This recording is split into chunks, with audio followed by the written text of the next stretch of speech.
একদিন জঙ্গলের মাঝে দেখা হলো সিংহ রাজা আর বাঘ বাহাদুরের। সিংহ বলল, আমি জঙ্গলের সবচেয়ে শক্তিশালী। বাঘ হাসল, কিন্তু আমি সবচেয়ে চটপটে আর ধূর্ত। তাদের মাঝে শুরু হলো তর্ক, কে সেরা, কে রাজা।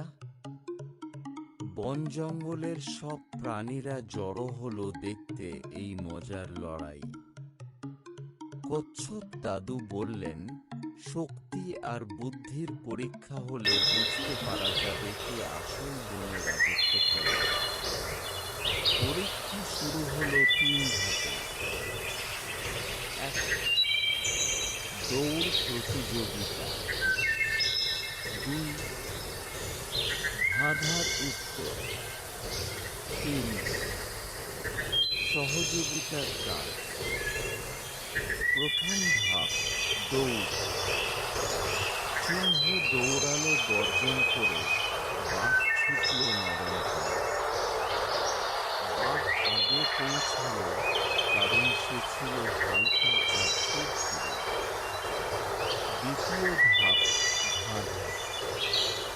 প্রশ্ন ছিল, দিনে একবার আসে, আলো এনে যায়, কিন্তু ছুঁতে চাও, উড়ে চলে যায়।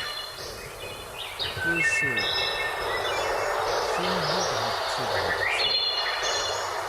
বাঘ হেসে বলল, এতে সূর্য। সবার হাততালি, বাঘ পেয়ে আরেকবার। তৃতীয় ধাপ, সহযোগিতা। একটা বিশাল গাছ পড়েছিল রাস্তায়, ছোট প্রাণীরা পার হতে পারছিল না। সিংহ বলল, চল আমরা একসাথে গাছটা সরাই। বাঘ রাজি হল, তারা দুজনে একসাথে গাছটা ঠেলে ফেলে দিল পাশে। সব প্রাণী খুশি হয়ে বলল, তোমরা দুজনেই জয়ের যোগ্য। গল্পের শিক্ষা, সিংহ আর বাঘ বুঝতে পারল একে অপরের শক্তি আলাদা, কিন্তু একসাথে কাজ করলে সব সমস্যার সমাধান সম্ভব। সিংহ বলল, তুই আমার বন্ধু। বাঘ হাসল, তুইও আমার ভাই।